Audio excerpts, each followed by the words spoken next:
ساتھی ہوں۔ ظاہر خالق و مالک، مالک ارض و سما، پروردگار عالم، بندہ نچیز حقیر فقیر کو اس کے تحت حق بولنے، حق سمجھنے، حق پر عمل پیرا ہونے کی توفیق نصیب فرمائے۔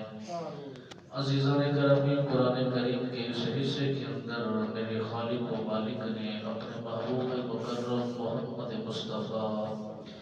احمد مجتبی صلی اللہ علیہ وآلہ وسلم سرکار کو معراج کرائی، سدرۃ المنتہا کی سیر کرائی، لامکانوں کی سیر فرمائی، اور خالق و مالک نے مسجد اقصی کی سیر فرمائی۔ سب انبیاء، سب رسولوں اور سب پیغمبروں سے مالک بے نیاز نے مصافحہ کرایا، اتباع نبی کرایا۔ میرے خالق و مالک نے اپنے محبوب مکرم محمد مصطفیٰ احمد مجتبی صلی اللہ علیہ وسلم سرکار کو معراج کرایا کیوں ہے؟ اس میں راز و حکمت کیا تھی اور ضرورت کیوں محسوس ہوئی؟ میرے خالق و مالک نے، میرے مالک ارض و سما پروردگار عالم نے اپنے حبیب مکرم کو جب اعلان نبوت کا حکم دیا، آپ سرکار پر نبوت کا سلسلہ شروع فرمایا اور حکم دیا کہ اب اعلان فرمائیں، ان لوگوں کو دعوت دے، اسلام دے، دعوت دے، تبلیغ فرمائیں۔ تو میرے آقا مولا صلی اللہ علیہ وآلہ وسلم سرکار نے جیسے ہی اعلان شروع فرمایا، جو حقدار تھے وفاداری کا ثبوت دے رہے تھے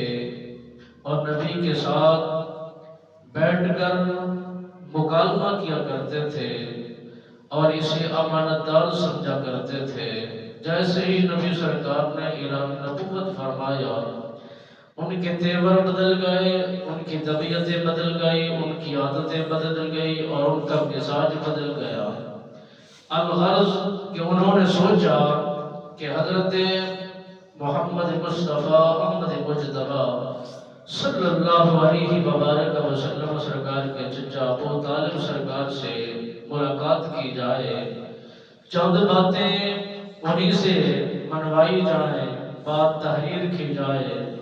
کہ آپ کے بعد یہ آپ کا بھتیجا اگر کچھ بولے گا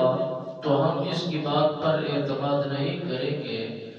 یقین نہیں کریں گے، ہم اپنی برادری، قبیلے، آباء و اجداد کے دین کو ہرگز نہیں چھوڑیں گے۔ یہ آپس کے اندر یہ مکالمہ کیا جا رہا ہے، میٹنگ بنا کر منصوبہ بنایا جا رہا ہے۔ پہلے دور میں کافر ضرور تھے مگر اپنے مذہب کے غدار نہیں تھے اور اپنی جماعت کے غدار نہیں تھے، اپنی جماعت کی ہر بات کو